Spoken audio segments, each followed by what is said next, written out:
Well, I didn't anticipate portaging today, but we're doing it. It's taking a little more work than I anticipated. We'll get there. Just a little bit more work, that's all.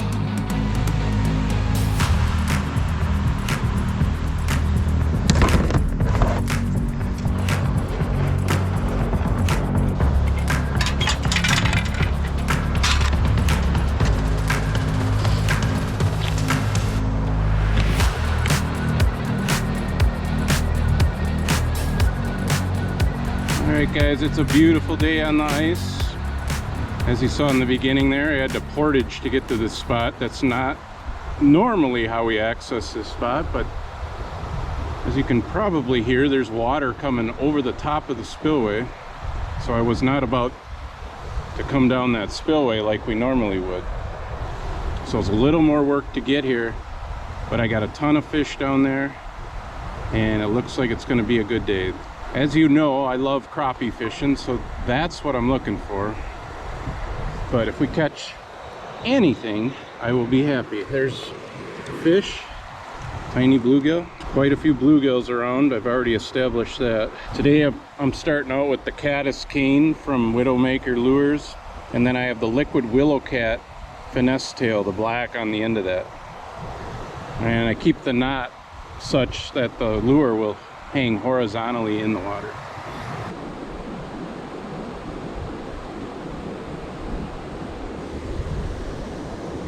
It's a little better.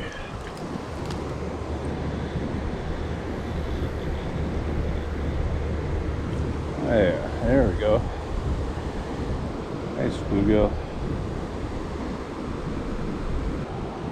There we go. Nice fish. The way I'm fishing these bluegills is I'm getting up over the top of the school so I can still see my jig on the flasher. Now it's pretty much solid fish from 10 feet all the way down to the bottom. But I don't want to get down in the middle of them just because I won't be able to see my jig and I won't be able to see how the fish is reacting.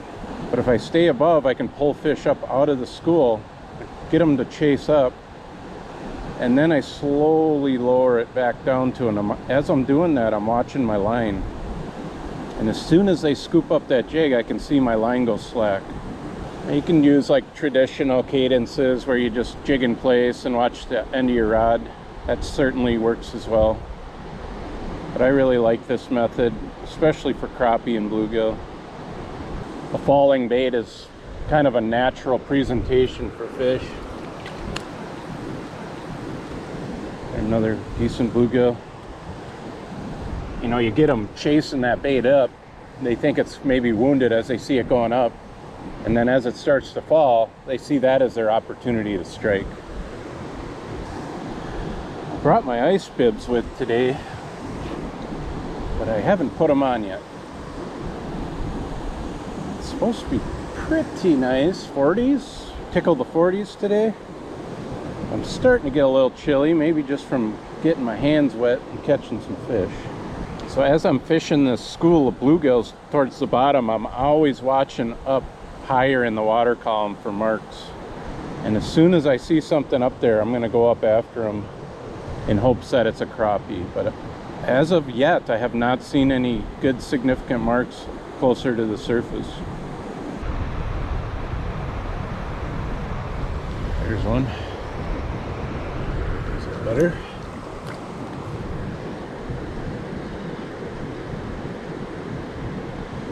Oh yeah, there's a nice bluegill. Man, they're just so hefty in the Mississippi River. Just look at how thick that belly is on that thing. It's a great fish. That jig out. And back. Unfortunately, Nikki was not able to join me today. She's actually taken one for the team, Team Angler X today.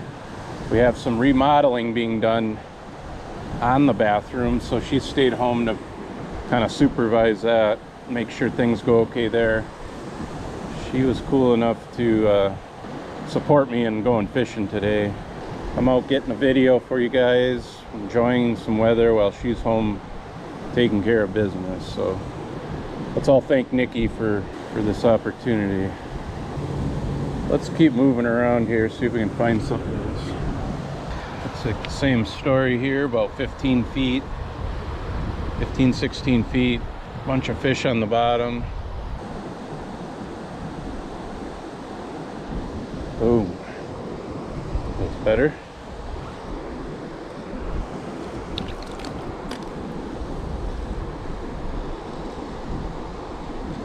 There you go. That's solid gill fish.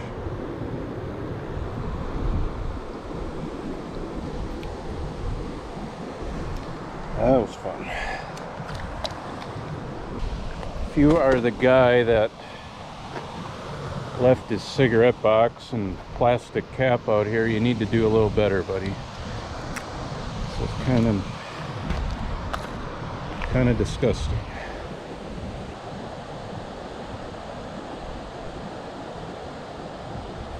There we go.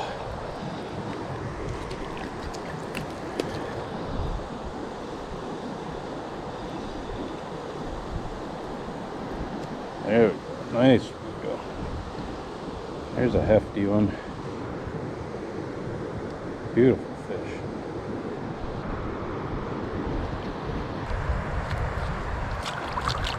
When I fish like this, the tendency might be to watch the flasher, but watching the flasher isn't going to do you any good. As long as you know there's fish below your lure, you need to be hyper focused on that line and just watching for any indication that they bit.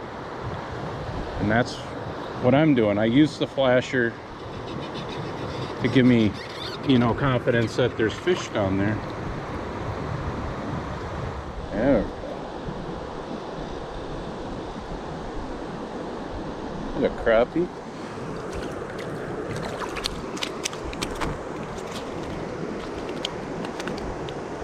There's a crappie. That's what we came out here for. Right in the lip. He came right out of that school of bluegills. He was down there with them. It's a beautiful fish, maybe 12-incher. That's exactly what we were looking for. I love these Mississippi River crappies. They're so thick. Get him back. That makes me happy. More of those, please.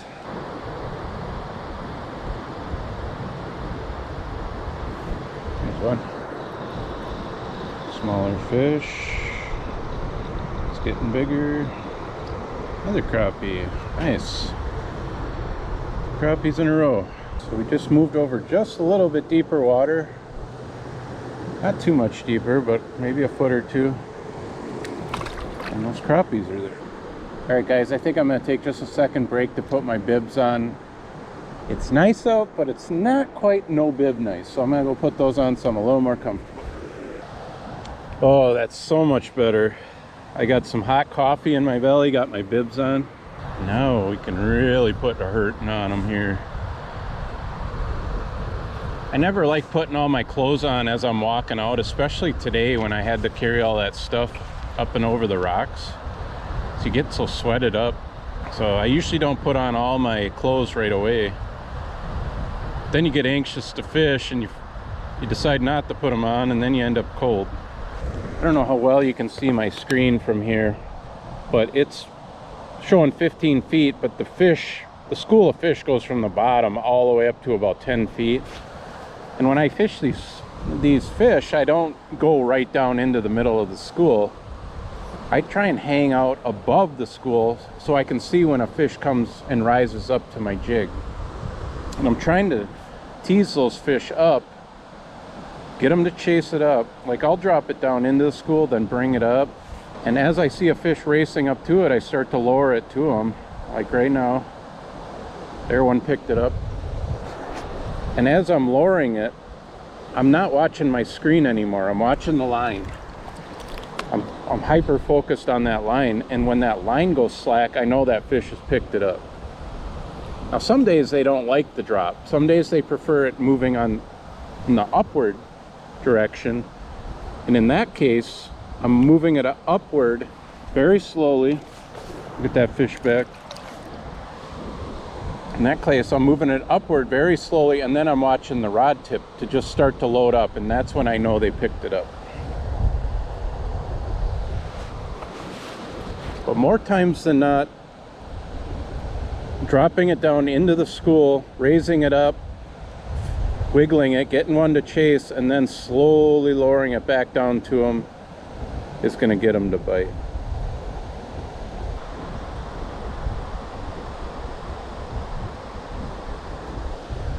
There's a good one. Looks like a better fish. Bluegill. Good one though. Oh, it's a crappie. He's doing the bluegill head shake, but that's a nice crappie. See how he ate that? And right in the upper lip. That's a beautiful fish. That is exactly what we came out here for. I love it.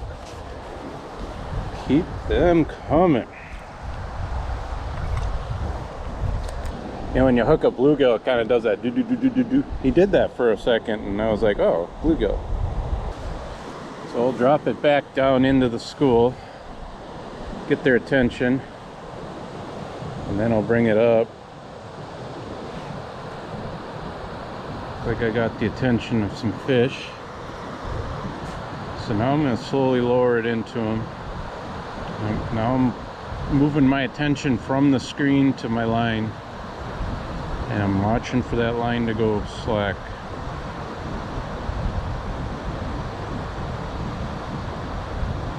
There it is. It feels like it could be a crappie. Is. Okay.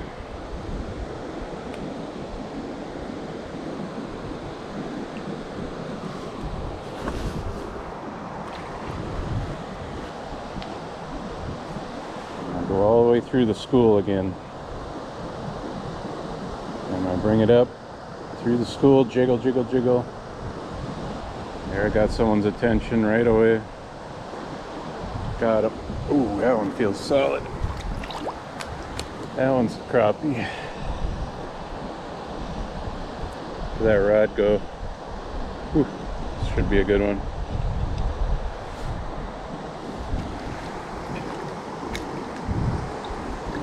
Yes, that is beautiful.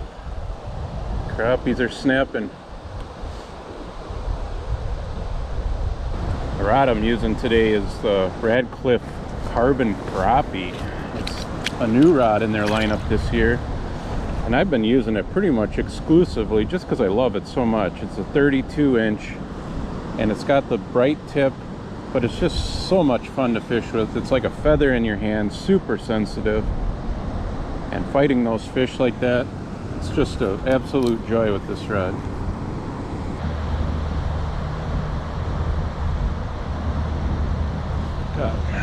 Finally got that one. Tell he kind of wanted it. He was interested in it, but it took him a while to bite. Nice crappie.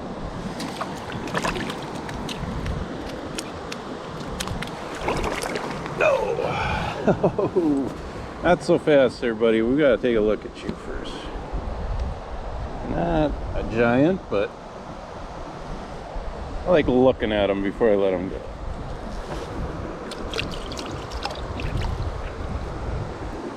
Whew, that water's cold.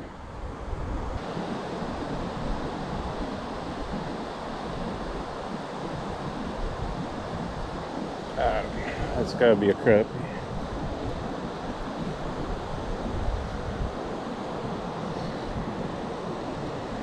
Oh yeah, nice.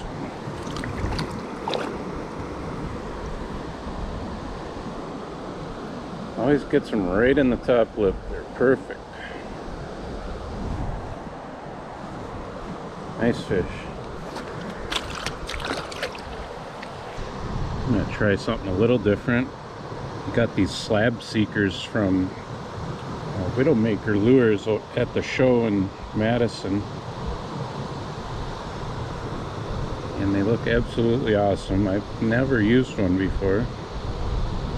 But I'm gonna tie it on my 42-inch rod. I love using these longer rods for crappie. But I'm gonna dangle this down there and see if it tracks some of the bigger fish. I got that small plastic on now, but maybe I can deter some of the smaller bluegills from biting with this.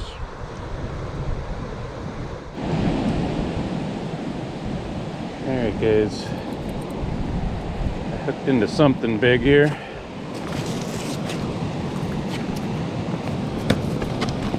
Didn't have my camera running originally. I just kicked in a hole here and dropped down with my slab seeker,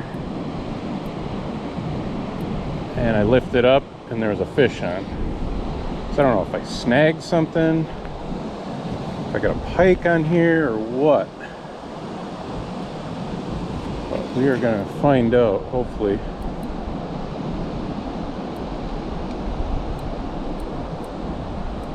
Just gonna take my time with them.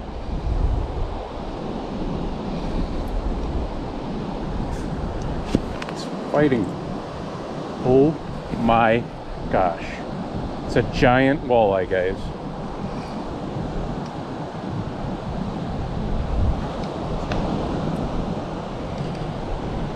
Might be one of the biggest walleyes I've caught through the ice.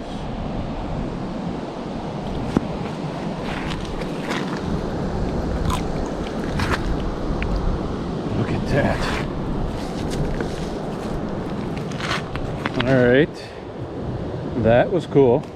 Just got those slab seekers from Widowmaker Lures at the Madison Fishing Show, and that's the first fish I caught on them. And if that's what they catch, then hello. Oh, I just dropped in that hole. I kicked it in, dropped it down, lifted up, and that fish was on there. He must have saw that bait fluttering down and just absolutely annihilated it. What a beast of a walleye. Let's get him back. All right, well, that was cool. That was a little unexpected. I knew there was walleyes in here, but I was not expecting to catch one of that caliber. Well, let's keep trying. Maybe there's more.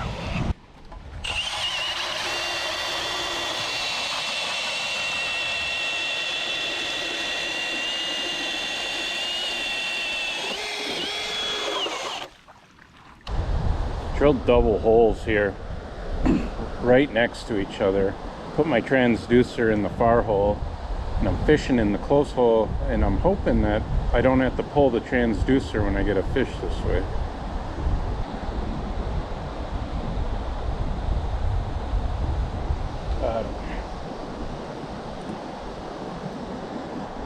Feels like a crappie. It is a crappie.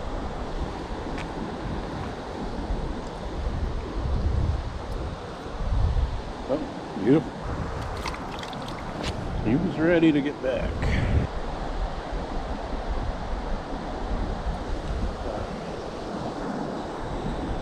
They're banging.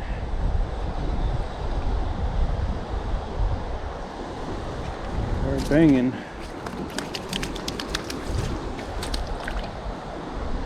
They're loving that caddis cane with that black finesse tail on there from Liquid Willowcat. They're smashing that thing. Sometimes they don't want a real big offering. They just want something real subtle, something they don't have to really chase down too much. Looks kind of natural. The black, the way it floats, that tail just kind of flickers down there, and it's really hard for them not to scoop that up. Ooh, there we go. Better one. This one might be a medium size crappie.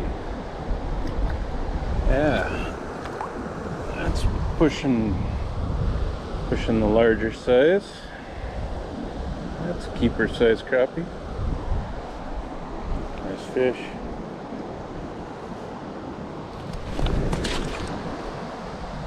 There he goes. After every fish, I'm getting that jig so it sits horizontally, making sure my plastic's nice and straight. Everything about my presentation I want to be a certain way. And then the way I lower it down to them is the same every time, and they're coming up and smacking it. Kind of getting it figured out here. It's a good crappie. That rod. It might be a bluegill. It's a good crappie, maybe. Yep, big crappie.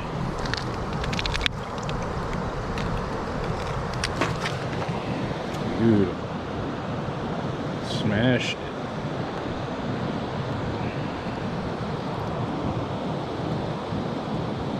So much fun. Awesome.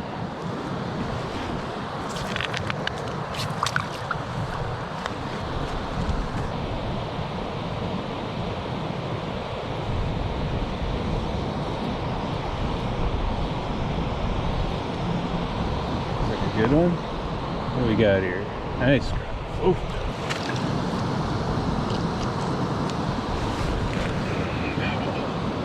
That is awesome right there.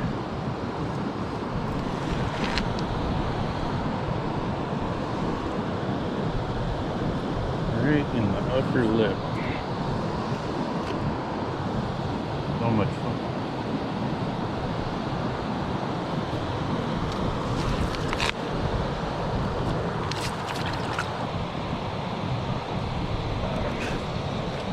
It's shown. It's like a crappie. Oh yeah. Good crappie. There we go.